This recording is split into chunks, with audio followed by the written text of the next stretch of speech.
Agradecemos a todos que têm estado, né, conosco a cada fim de semana estudando a palavra de Deus, né? O tema dessa semana é sábado e o fim. Vamos fazer uma breve oração para que Deus nos conduza.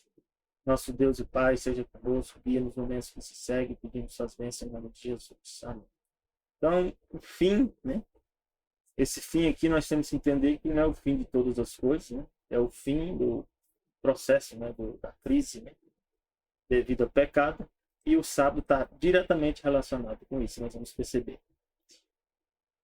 Deus, né, tem a vontade dele, né? Ele é o ser criador, tem vontade, assim como nós também temos vontade, né? Só que nossas vontades têm certas limitações, em função inerente à nossa capacidade. Deus também, né, a vontade dele seria, né, ilimitada, mas você pode ver na Bíblia que ele limita a si próprio em determinadas coisas. E faz escolhas, né? Escolhas, na verdade, são limitações, né? Isso implica, né? Escolher é limitar-se para alguma coisa. Então, aqui em Efésios 3, de 8 a 9, né, na versão NVI, diz assim: embora eu seja o menor de todos, né, embora eu seja o menor dos menores dentre todos os santos. Aqui é Paulo, né? Que Paulo significa, ele autodenominou Paulo o menor, na verdade era Saulo de Tarso, né? E ele se reconhecia como se fosse o menos, né? O menor dentre todos os santos. Diz assim: foi-me concedida esta graça de anunciar aos gentios as insondáveis riquezas de Cristo. Então, quando ele compreendeu que Jesus era o ser divino e foi encarregado dessa mensagem, ele passa, né, a dizer que essas mensagens são insondáveis riquezas e esclarecer a todos a administração desse mistério. Então, um grande mistério, né? Deus, ser divino, tornar-se humano e vir salvar a humanidade. Que diz aqui que durante épocas passadas foi mantido oculto em Deus que criou todas as coisas. Então, só Deus, né, sabe, né, determinadas coisas, assim como também vai continuar sendo. Tem coisas que só Deus vai continuar sabendo. Efésios 1, 9 a 10 também diz assim: descobrindo-nos o mistério da sua vontade. Então, a vontade de Deus é um grande mistério, porque nós não somos, né, conhecemos o fim desde o princípio. Mas ao Deus vai revelando essa vontade dele, né, ao longo do tempo para nós. Diz, segundo o seu beneplácito, ou seja, beneplácito é bondade, né? Longanimidade, misericórdia, aí envolve muita coisa aqui, a palavra beneplácito. Que propuseram em si mesmo, ou seja, foi uma decisão do ser divino, Pai, Filho e Espírito Santo, né? De quê? De tornar a congregar em Cristo todas as coisas. Então, devido ao pecado, devido a Satanás ter se rebelado, né? As coisas foram, né? Houve uma cisão, houve uma separação.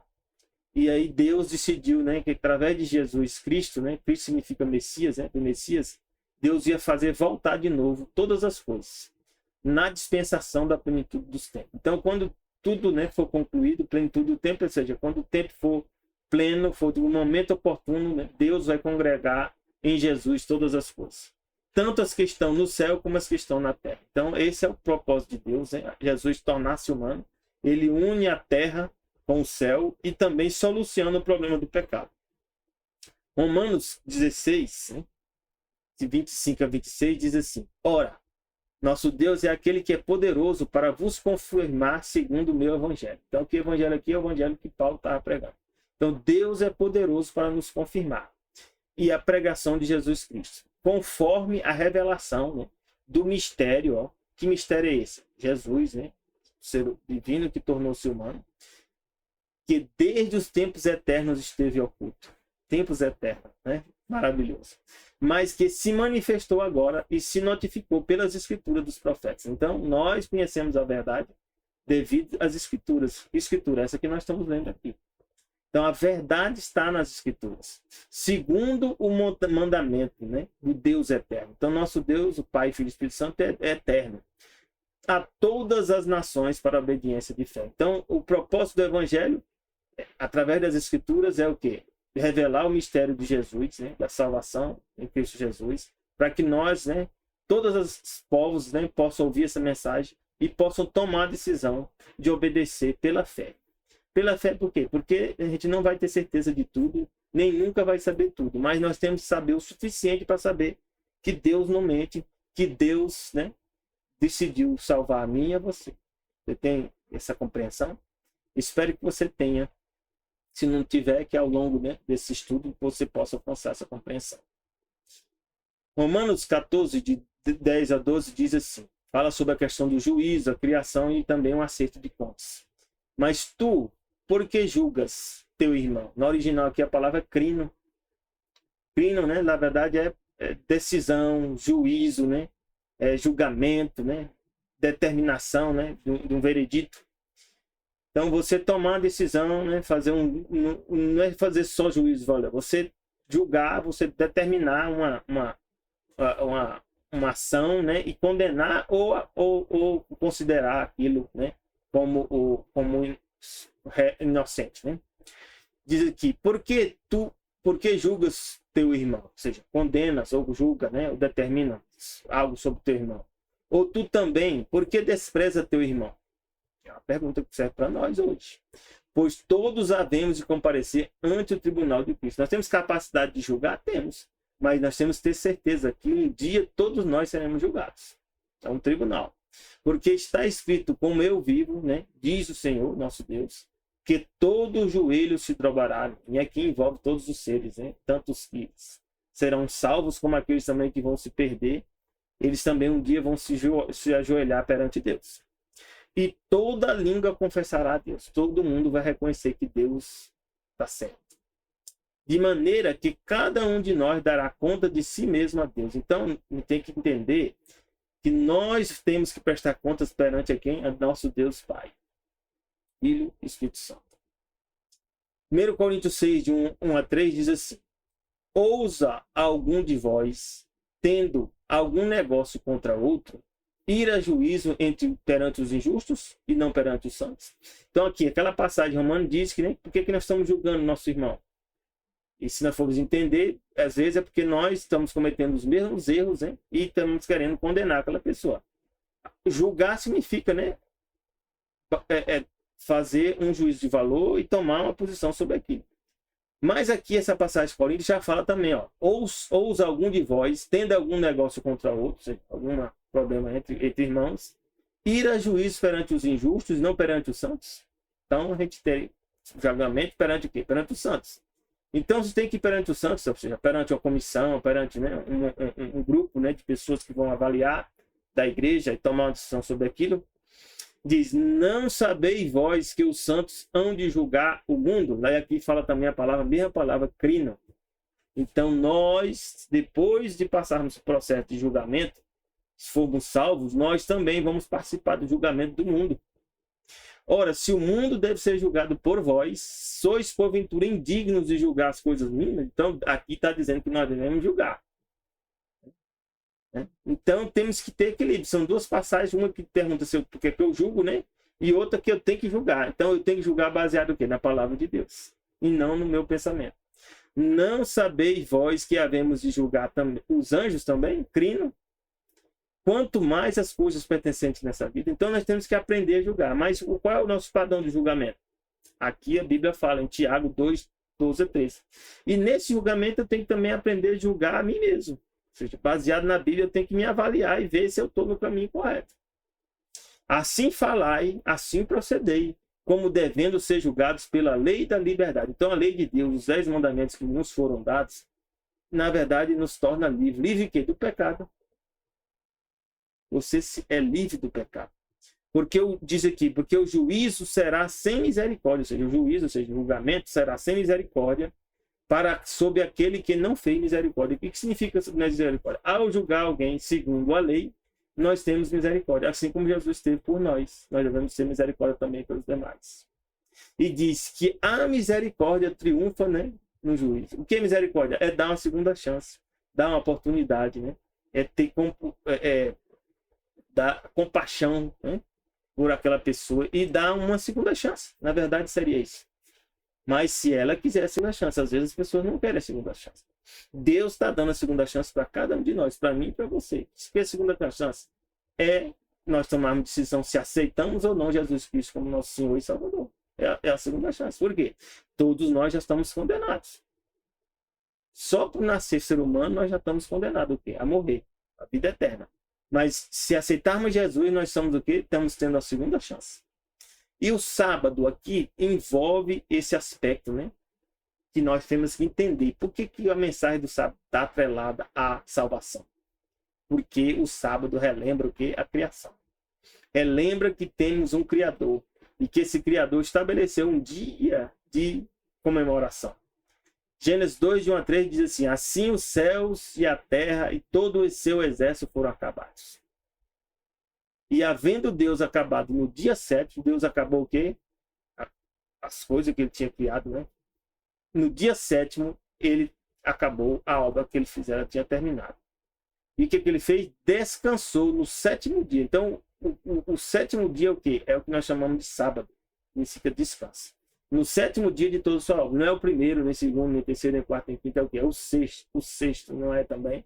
É o 7º dia. Que tinha feito, né? Então, Deus fez o quê? No sábado, descansou. É uma coisa que Deus fez. E fez mais o quê? Abençoou Deus o dia 7. Abençoar o quê? É quando a coisa está sob bênção, aquilo está de forma especial. Então, sábado é um dia especial. E o que mais fez? Santificou. Significa separar. Separar dentro dos quê? Dentro dos que existiam, os dias que existiam, Deus separou o sábado. Significa santificar, separar. Aí aqui está a razão por que Deus fez isso. Porque nele, o próprio Deus descansou de toda a obra que ele criaram e fizeram. Então ele decidiu que nesse dia também nós devemos descansar. E é por isso que Êxodo 20, de 8 a 11, quando Deus dá os 10 mandamentos, ele já fala novamente do mandamento do sábado. Por quê? Porque ele já tinha dado lá em Gênesis. Para quem? Para Adão e Eva e os descendentes, que somos nós. E aqui, por isso que aqui Êxodo 20, de 8 a 11, fala que lembra-te. Você lembra de quê? De algo que já foi falado antes. O que é que foi falado antes? O sábado. Lembra-te do dia do sábado para santificar. Ou seja, nós temos que separar esse dia, né? De forma especial. 6 dias trabalharás e farás toda a tua obra. Então, que obra é essa aqui? A obra rotineira, a obra do dia a dia. Não quer dizer que ele não vai tomar banho, que nós não vamos comer, né? Que nós não vamos caminhar, né? Que nós não vamos fazer determinadas atividades. Mas que atividades são essas? Atividades que você trabalha para o seu próprio sustento, sua manutenção. Isso deve ser feito o quê? Somente em 6 dias. Mas no 7º dia é o sábado do Senhor teu Deus. Aí Deus diz: não farás nenhuma obra. Que obra que é? Essa obra é relacionada ao sustento. Nem tu, nem teu filho, nem tua filha, nem teu servo. O servo também tem que descansar. Nem tua serva, nem teu animal, nem teu estrangeiro que está dentro das tuas portas. Então, todo mundo que estiver envolvido contigo, no poder, sob o teu poder, né, e tua influência, esses aí não devem o quê? Devem também descansar no dia de sábado. E aqui dá a razão, porque em 6 dias fez o Senhor, né, Deus, né, nosso Pai, os céus e a terra, o mar e tudo que neles há, e ao 7º dia descansou. Então, essa é a razão. Portanto, abençoou o Senhor o dia do sábado e santificou. Você separou esse dia. Então, esse dia é um dia importante. Apocalipse 14, 7 diz aqui, ó, dizendo com grande voz: temei aqui a Deus. Temer é respeitar. Respeitar é ter consideração pelo que Deus fala, o que Deus pede para nós. Temer a Deus e dar o quê? Glória. Glória é o quê? Como é que nós damos glória a Deus? Quando nós vivemos de acordo com o propósito para qual Deus nos criou. Porque vinda a hora do seu juízo. Então, chegou o juízo. Nós podemos ver e entender que o juízo começou quando? Em 1844. Nós já estivemos estudando algumas lições. Se você ainda não viu essa lição, vá lá, estude ela. Está tratando sobre a questão do juízo, né? Sobre o dia de expiação. E ela vai te explicar melhor sobre quando começou o juízo, que foi em 1844. Apocalipse 14, 7 continua dizendo: adorai aquele que fez o céu, terra, mar e a fundo. O que é adorar? É uma decisão consciente de obedecer a Deus e fazer a vontade dele. E aí nós estamos adorando a Deus. Ezequiel 20, 12 diz mais: por que nós devemos guardar o sábado? Deus fala que é o quê? É também lhe deu os meus sábados. Deus sabe por quê? Para nós. Para que servissem de sinal, no original sinal, selo ou marca. E aí nós podemos ver, né, que Apocalipse 13 fala sobre a marca da besta, é a mesma coisa com sinal ou selo. E aqui fala que o sinal de Deus, ou a marca de Deus é o quê? É o sábado. Um sinal entre mim e eles, ou seja, entre mim e a pessoa e Deus. Para quê? Para que soubessem que eu sou o Senhor que o santifico. Então Deus também, quando nós decidimos guardar o sábado, nós somos o quê? Separados, nós somos santificados por Deus. Amém? Você quer ser separado? Quer ser santificado? Então comece a guardar o sábado. Que dia começa o sábado? Você lê na Bíblia, começa ao pôr do sol da sexta, ao pôr do sol do sábado. Vamos ver aqui. Quando é que começa um dia? Gênesis, né? 1. Aqui, ó, verso 5. Diz: e Deus chamou a luz dia e as trevas chamou noite, e foi tarde e manhã o dia primeiro. Então o dia começa quando?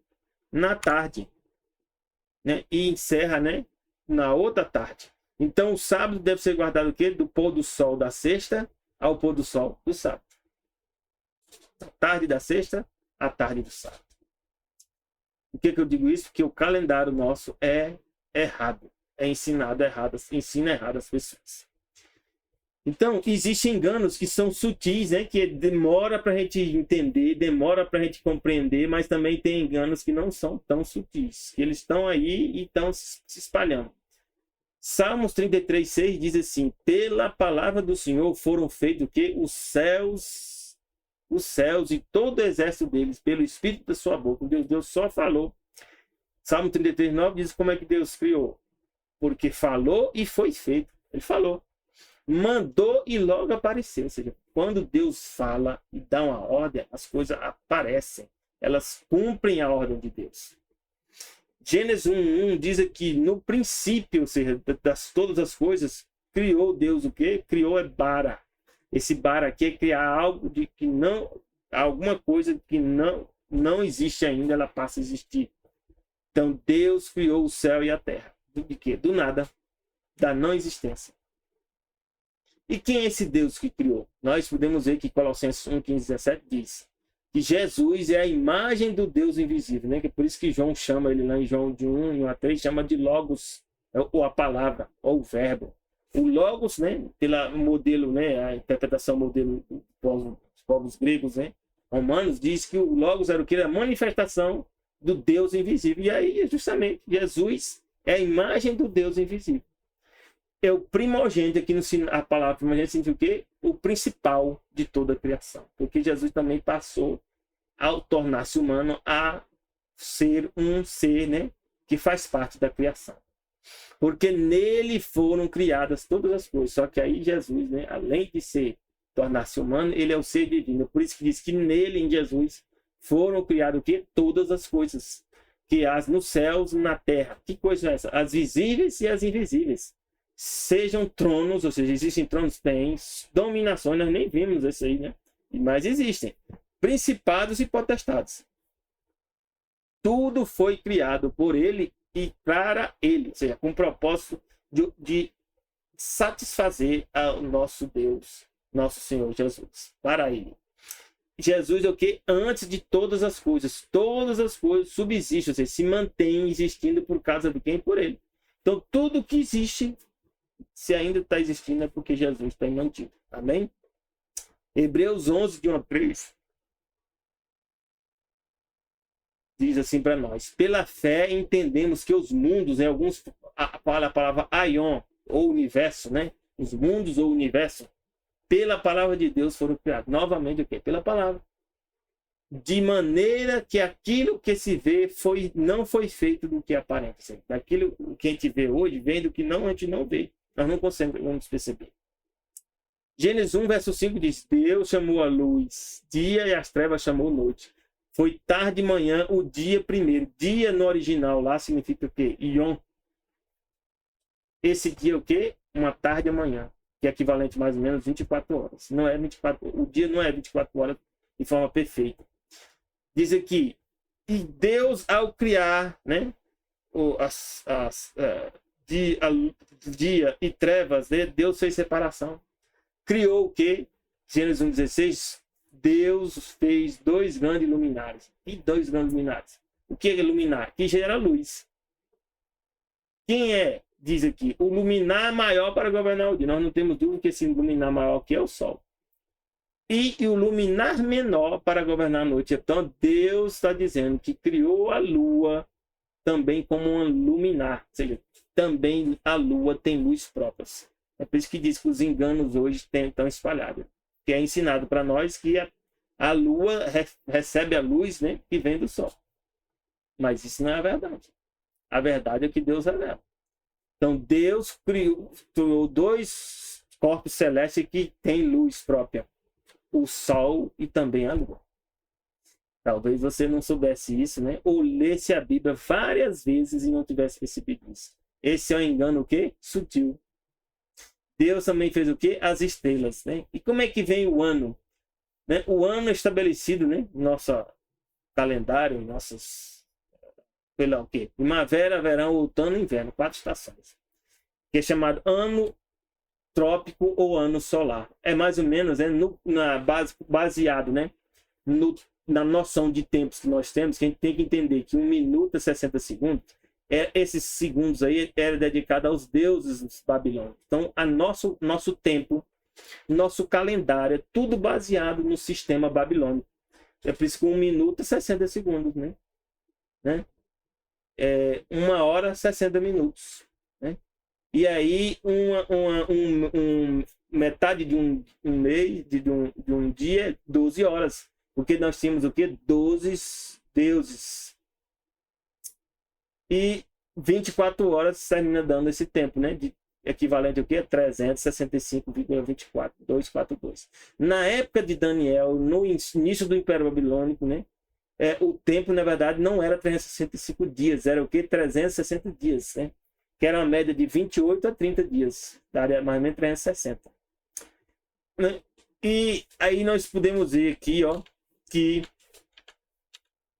o tempo, né, juliano era 365,25 horas, né, dias, né. O gregoriano já corrigiu para 365,24, né, e 25, ó. Mas o correto é 24, 21, 99. Então aqui é feita uma correção no calendário gregoriano a cada 4 anos para ajustar, né, esses problemas. Mas não vou dizer para você que o calendário, né, ele está correto. Né? Ele é uma tentativa de se aproximar ao que ocorre na realidade. As fases da Lua que nós vemos, essas são reais, né? Tem a Lua nova, tem a quarta crescente, Lua cheia, quarto minguante, né? Aí depois volta para nova de novo. Nova, crescente, cheia e minguante. Né? 2 delas, né, são crescentes, né? Que é a nova e crescente. E 2 são minguantes, né? Que é a cheia e a minguante. E isso me estabelece mais ou menos o que? A média, né? De 29,53 dias. Ou seja, 29 dias, 12 horas e 44 minutos. Então, a Lua, né? O mês lunar é mais ou menos 29 ou 30 dias. É por isso que nós temos o calendário também, né? Do mês 29 ou 30 dias. Está relacionado com a Lua. Então, qual é a origem da semana? Nós vamos ver aqui que tinha cada astro, né, ou planeta, que eles chamam de planeta, né, Lua, né, era dedicada ao deus da noite, criou o dia da semana segunda, né, em espanhol é lunes, lunes é lua. Terça-feira era dedicado ao deus da guerra, ou Marte, né, em espanhol Martes, né. Quarta-feira é miércoles em espanhol, né? Ou Mercúrio, que era o deus do comércio. Quinta-feira, né? É o deus Júpiter, né? Ou do Olimpo, né? E sexta-feira, né? Que é o Eves, né? Era deus da Vênus, né? Da beleza. O sábado eles colocaram o deus do tempo, né? O deus Saturno. Então, os dias da semana que Deus estabeleceu, ao longo do tempo, veio os impérios, né, os sistemas babilônicos de adoração, e dedicaram os dias da semana aos deuses. Né? E o domingo, o final, né, que é o primeiro dia da semana, é dedicado ao sol. Em inglês é Sunday. Né? E no espanhol é domingo mesmo. Na inglês é chamado Sunday, dia do sol. Então, ó, Lua, Marte, Mercúrio, Júpiter, Vênus, Saturno e Sol estabeleceram, né, o sistema, né, do dia da semana. Nós seguimos. Nós pensamos que não estamos seguindo, né, Esses sistemas, estamos seguindo esses sistemas. Então, o que é a verdade? Aí eu vou dizer para você, a verdade é o que está nas Escrituras. E eu aprendi isso. Com duras penas, né? Eu cheguei a essa conclusão. E hoje eu não arredo mais o pé das Escrituras, porque eu sei que o que está aqui é a verdade. É por isso que Isaías 60, de 1 a 2, diz assim: levanta-te, resplandece, porque vem a tua luz. Chegou a luz para você também agora. A glória de Yahvé, Senhor significa Yahvé, vai nascendo sobre ti. Amém? Porque eis que as trevas cobriram a terra. Então a terra, ou seja, os raças humanos, os seres humanos, estão envolvidos em trevas. E a escuridão, os povos, que é a escuridão? Porque nós não queremos aceitar a verdade, nós não queremos a verdade.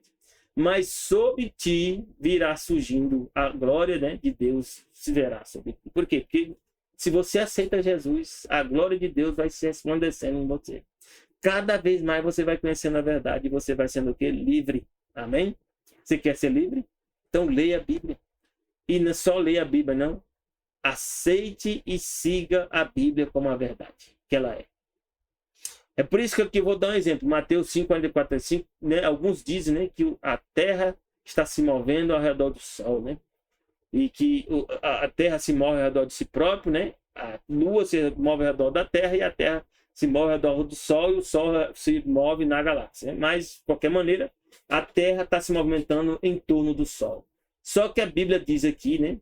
Mateus 5, 44, 45, algo diferente.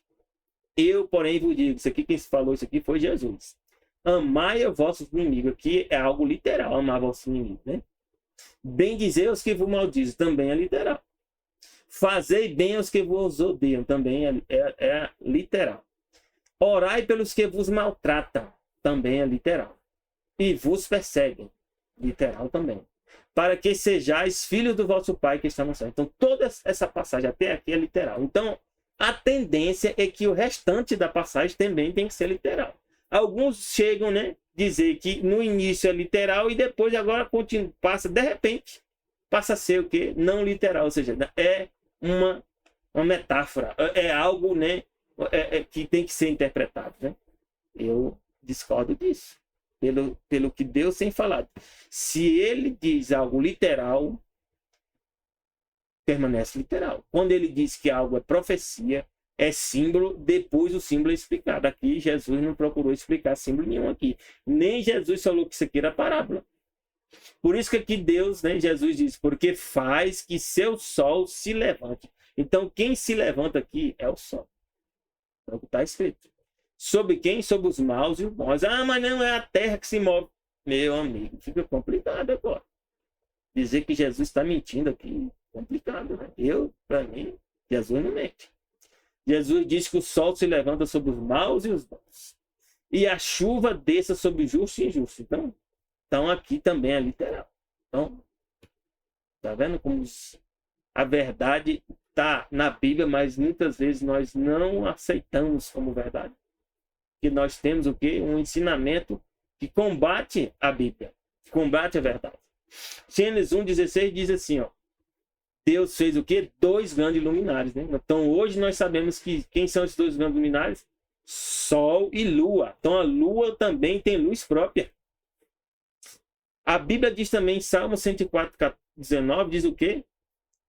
Deus fez a Lua para marcar as estações. Então, o calendário que existe, tudo é baseado como o Sol fosse o principal. Né? É por isso que estabelece o Sol como padrão. E aí tem os erros do calendário. Porque Deus estabeleceu quem marca as estações. Né? Primavera, outono, verão, inverno. Quem é? É a Lua, não é o Sol. Fez a Lua para marcar as estações. É a Lua que marca as estações. Né? Você sabia disso? Eu li a Bíblia e nem percebia isso, mas está aí. É a Lua que marca as estações. E diz que o Sol sabe quando se deve se pôr. De novo, meu Deus. Está dizendo aqui que quem se põe é o Sol. E quem se levanta lá naquela passagem é o Sol. Então o Sol se levanta e o Sol se põe. É interessante, né? A Bíblia diz em Isaías 30, 26 o quê? Aqui, ó. A Lua brilhará como o Sol. Então Deus está falando novamente que a Lua brilha. E a luz do sol será 7 vezes mais brilhante que é hoje. E a lua vai brilhar o quê? Vai ter a mesma luz que o sol tem hoje. Imagina a lua. Como a lua de 7 dias completos. Quando o Senhor cuidar das contusões do seu povo e curar as feridas que lhe causam. Quando Deus restaurar os céus e a terra, a lua vai brilhar, né? Equivalente ao que o sol brilha hoje. E o sol vai brilhar o quê? 7 vezes mais. Imagina? Louvado seja nosso Deus. E nós não vamos morrer ainda, né? Nós teremos vida o quê? Imortal a partir desse momento aí. Quer ver outra passagem? Isaías 40, 22 diz assim, ó. Ele, né, Deus, se assenta no seu trono. Deus se assenta no seu trono é literal?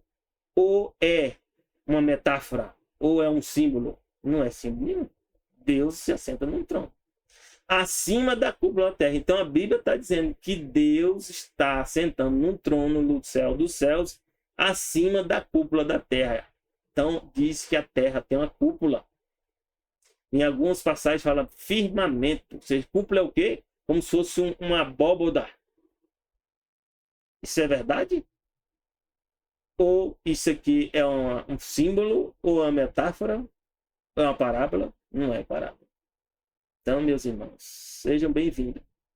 A terra tem cúpula, que Deus criou assim, cujos habitantes são pequenos como gafanhotos. Deus faz o que mais? Estende os céus como um forro. O que é o forro? O forro da sua casa. A casa sua, você bota o telhado, né? Quem é esse telhado? É a cúpula. E você tem um forro. Então, os céus que nós vemos é o forro de quê? Da cúpula. A cúpula vai estar em cima, né? Porque o forro está embaixo do telhado. Então, acima dos céus que nós vemos, né? Tem o quê? A cúpula. Que coisa interessante, né? E diz, e os arma como uma tenda para neles habitar, né? Ou seja, como uma tenda. A cúpula é uma tenda, uma proteção para nós. E aí Deus fala em Jó 38:4, algo mais. Onde você estava quando lancei os alicerces da terra? A terra tem alicerce? Tem. Eu sou da área de engenharia, né? Sou professor. E a palavra alicerce sabe o quê? Fundação, base. A terra tem uma base, uma fundação. Né? E diz, responda-me se é que você sabe tanto. Então a terra tem uma base. Essa base, né? Você diz que base é essa. Jó 26:7 diz, ele estende os céus do norte, então tem uma região dos céus, né, no norte, sob espaço vazio. Então existe, né, a terra tá o quê? Tem uma fundação, mas existe um espaço vazio. E diz, suspende a terra sobre o nada. Então a terra está suspensa, né, sobre o nada. Você não tem uma base, ou seja, como se tivesse uma fundação, ou seja, mas a fundação não está apoiada. Ela está o quê? Suspendida sob o nada. Ou seja, tem um espaço. Aqui não disse a forma da Terra. Eu não vou entrar nesse tema, né? Da forma da Terra de forma direta. Mas aqui tem uma passagem que fala sobre o assunto. Se você quiser aprofundar, Jó 38, né? 14 diz assim, a terra toma forma como barro sobre um sinete. Eu fui procurar que história é essa de barro sobre um sinete. Olha aí, um carimbo, né? Quando as pessoas faziam um sinete, é aquilo ali, ó, é um carimbo que a pessoa construía, e quando ele apertava, né, esse carimbo num selo, né, que era um material, né, de cera, né, ficaria dessa forma aí, ó, um disco com as bordas para cima. E diz que a terra toma forma como o barro sob o sinete. Olha aí. E tudo nela se vê como uma veste. Aí fica meio complicado eu dizer, né, que a Terra é uma esfera. Ela é circular? Ela é circular. Ela pode ser um disco, com as bordas para cima. E tendo uma base. E tendo uma cúpula. É isso que nós podemos chegar até aqui. São coisas totalmente diferentes que é ensinado, né? Nas academias, né, nas científicas. O modelo, né, que existe, né, vigente hoje é o modelo, né, heliocêntrico, né, dizendo que o Sol está no centro. Né? E o modelo vigente, né, que a Terra, a forma dela, né, é similar, né, na média a um geóide. Não é um geóide, porque ela diz que é achatada, né, nos polos, né? É como se fosse não um elipsoide. Mas como se tivesse uma ideia, né, de uma esfera. Está girando em torno de si próprio. Eu prefiro seguir a Bíblia. Apesar, né, de haver muita contestação. Eu vou seguir a Bíblia. E espero que você também siga o que a Bíblia diz. Porque aprendi uma coisa. Deus é a verdade. E outra coisa, a palavra de Deus é a verdade. Jesus mesmo falou isso. Eu posso até não entender, né, todos os detalhes, né? Mas é a verdade. Olha o que é que diz aqui. Jesus fala: santifica-os na tua verdade. Santificar é separar. Quando você lê a Bíblia e aceita, você é separar. Tua palavra é o quê? A verdade.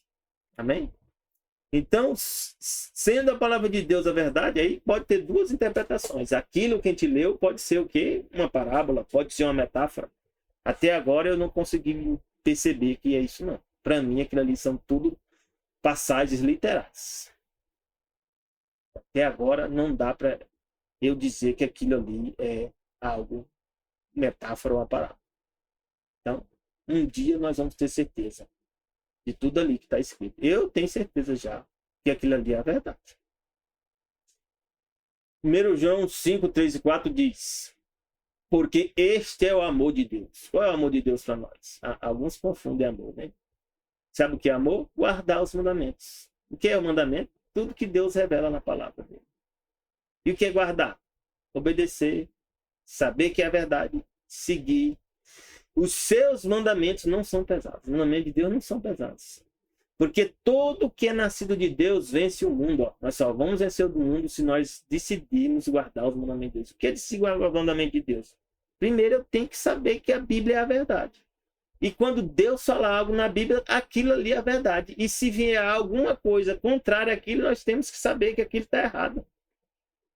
É por isso que nós só vamos vencer o mundo se nós guardar os mandamentos de Deus.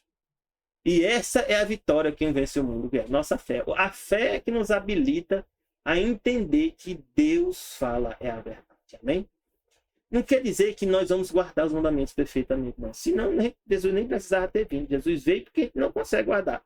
Mas não significa que agora eles vão ser abolidos. E nós temos que olhar os mandamentos como o quê? Como o alvo, o objetivo da nossa vida. O Apocalipse 14, 2 diz: aqui está a paciência dos santos. Quem são os santos? Novamente, Deus fala o quê? É os que guardam os mandamentos de Deus e a fé em Jesus. Mantém a fé em Jesus. Como é que eu vou saber que tem fé em Jesus? Jesus disse: se tu me ama, guarda os meus mandamentos. Se tu me ama, segue. E o que é seguir Jesus? Seguir a palavra dele. Apocalipse 12, 17 diz aqui, ó: quem é o povo de Deus do tempo do fim? Diz que o dragão, que é Satanás, irou-se contra a mulher. Aí aqui sim, a Bíblia diz que mulher aqui é a igreja. Porque aqui sim é profecia. Aqui é símbolo. Porque Deus explica que a mulher é povos, né? Multidões, nações, pessoas. Foi fazer guerra ao remanescente da sua semente. A Bíblia também diz que quem é o dragão? É a antiga serpente, o diabo, Satanás. Ou seja, a própria Bíblia explica o símbolo, o significado do símbolo. E quem é a semente aqui? Deus diz que a semente que ele já explica são os que guardam os mandamentos de Deus e têm o testemunho de Jesus. E o que é o testemunho de Jesus? A Bíblia diz que o testemunho de Jesus é o espírito de profecia. Tá isso, onde? Tá lá em Apocalipse 19, ó. 19. E o que é o espírito de profecia? As escrituras. Né? 19, ó. 10, né? 19, 10. Fala aqui: lancei-me aos seus pés para adorar, né? O anjo, né? João viu um anjo, né? E lançou os pés para adorar o anjo. Aí o anjo disse o quê? Olha, não faças tal. Sou teu conservo. E de teus irmãos, que tem o testemunho de Jesus. Olha aqui como a Bíblia explica, né? Então, se aquele o sol, né? Quem tivesse parado, né? E a terra tivesse se movendo, Deus ia dizer em algum lugar, na terra que está se movendo. Ele tem que explicar se é um símbolo. Então aqui diz o testemunho de Jesus o que é? Adora a Deus, porque o testemunho de Jesus é o Espírito de profecia. E o que é Espírito de profecia? É a Bíblia, as Escrituras. E que mais? As verdades que Deus revelou a Ellen White. Nós entendemos isso. Eu já li tantas passagens dela e eu sei que ela foi inspirada por Deus. Quem tiver dúvida, leia os livros, compare com a Bíblia, você vai ver se não é verdade que eu estou falando. Então aqui diz, hein, que os testemunhos de Jesus, ou seja, segue a Bíblia, tem fé em Jesus e guarda o mandamento de Deus. Por que você tem que tomar essa decisão? Porque o sábado faz parte dos mandamentos de Deus. E aqui diz Daniel 12, né, de 9 a 10, né, que no tempo do fim, né, esse tempo nosso já, muitos serão purificados, embranquecidos e provados. Nós estamos já passando por essa fase. E nós já estamos no tempo do fim. Como eu falei antes, né, o tempo do fim começou quando? Em 1844. Nós já estamos quando? 2023. Diz, mas os ímpios, quem são os ímpios? Porque não aceita a Deus, não aceita a palavra de Deus. Vão proceder impiamente, continuar do mesmo jeito. Nenhum deles vai entender o que está acontecendo. E é o que está acontecendo, eles não estão entendendo. Mas diz a Bíblia aqui que os sábios entenderão. Quem é o sábio? É o povo de Deus. Porque ele lê a Bíblia, porque ele segue o que Deus revelou na Bíblia. E Deus fala para nós, para mostrar, para você ter certeza que faz parte do povo de Deus. Deus falou, Ezequiel 20:12, ó, lhe dei meu sábado, ou seja, Shabat, para que servisse de sinal ou marca, ou selo. No original é ot, entre mim e eles, para que soubessem que eu sou Jeová, que eu santifico. Então, aqui Deus está dizendo, ó, só você ter certeza que Deus Criador, o Deus mantenedor, o Deus eterno, né, que é Yahvé, é o tetragrama, é ele que está te guiando. Você, qual é o sinal? Você tem que estar guardando o sábado. Não tem outra opção. Porque a Bíblia já falou, claro. Então, se você quer fazer parte do povo de Deus, comece a guardar o sábado. Siga agora. Em breve, né, nessa semana, terá um sábado. Comece a guardar o sábado. Leia a Bíblia, né? Leia Êxodo 20, né? Está lá escrito como é que tem que ser guardado. Por que eu falo isso? Porque Satanás tem instituído várias religiões. E uma delas é o quê? É o que nós chamamos hoje Gaia. E o modelo de Gaia é a base da ONU hoje. A ONU está usando a questão das mudanças climáticas, não é por questão, né, de economia, nem história, né, que as pessoas, né, que o clima vai subir. Por detrás da coisa é a questão de adoração à Mãe Terra, a deusa Mãe. Essa questão. Eles entendem que nós estamos ferindo a deusa Mãe. E essa adoração já existia desde as origens do passado. E Deus combatia isso. Deus, nosso Deus, combatia isso.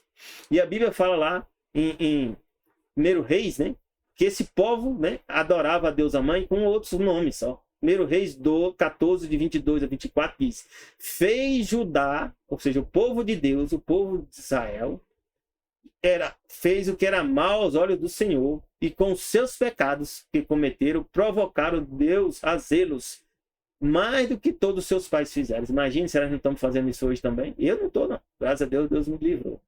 Porque também eles edificaram altos. Que altos são esses? Estátuas e imagens de Ácera, sob todo alto outeiro, debaixo de toda árvore verde. É a adoração dos povos druidas. Adoravam o carvalho, né? Faziam umas estatuetas, né, de uma mulher chamada, né, deusa mãe ou Ácera. E infelizmente, na Igreja Católica, eu presencio isso. Na minha casa, caso minha mãe já teve isso.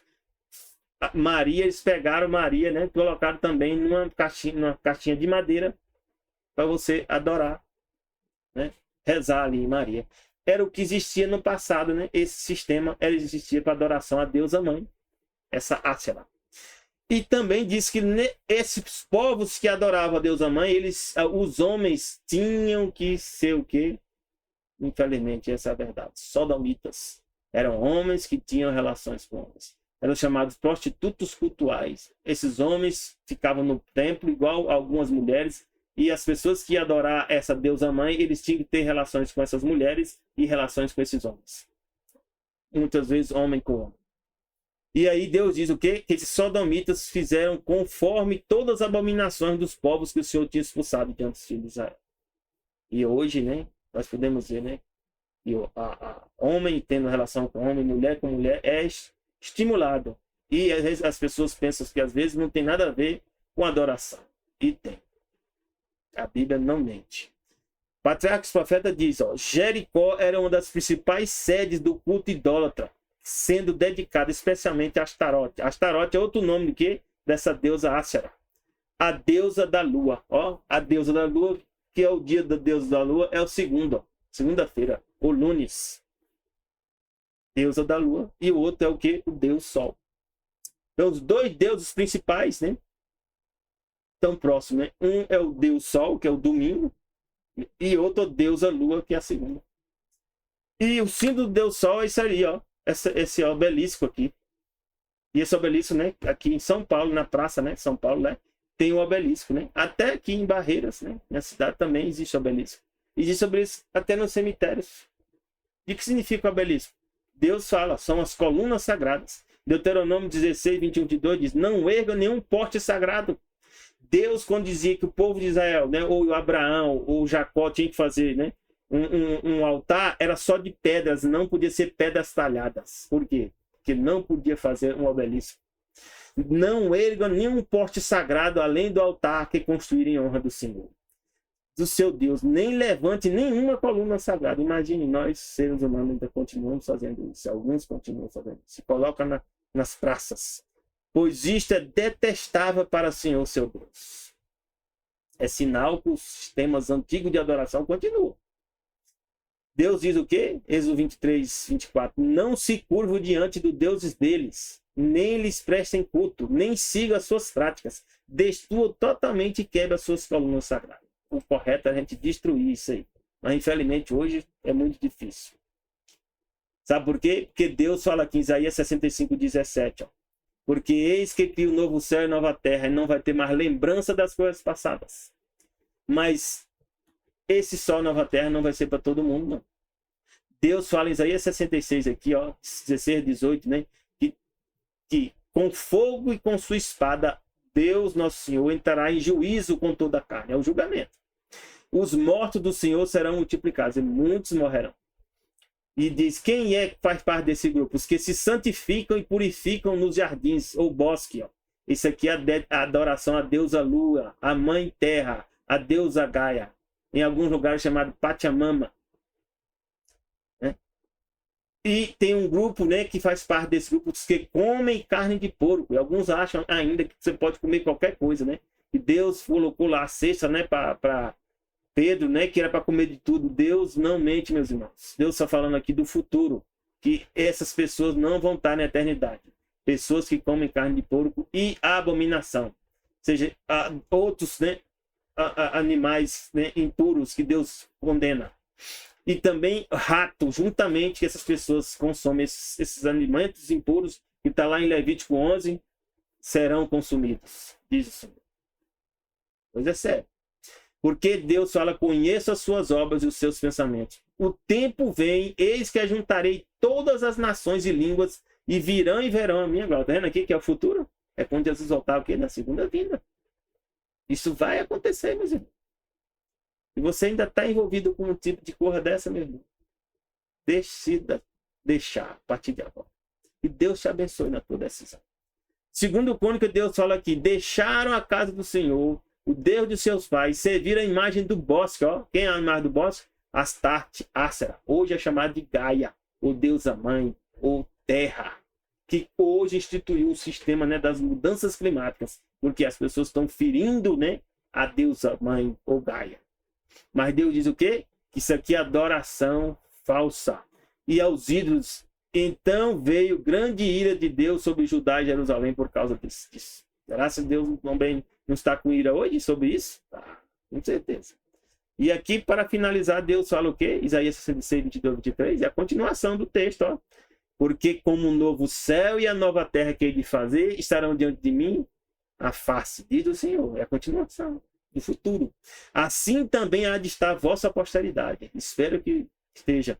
E vosso nome. E será que desde uma lua nova até outra, ó, a lua nova vai continuar existindo? Vai. De um sábado até outro, ó, o sábado aqui, virá toda a carne adorar perante mim, diz o Senhor. Nós, quando Deus restaurar tudo, criar um novo céu e nova terra, a cidade de Jerusalém descer aqui, nós a cada sábado vamos encontrar com Deus na cidade de Jerusalém. Você está convidado a fazer parte disso. Que Deus te abençoe, já te deu um bom fim de semana. E já desejo para ti o quê? Um feliz sábado. Que começa quando? Ao pôr do sol da sexta, ao pôr do sol do sábado. Graça e paz de Deus para ti e teus familiares. Amém.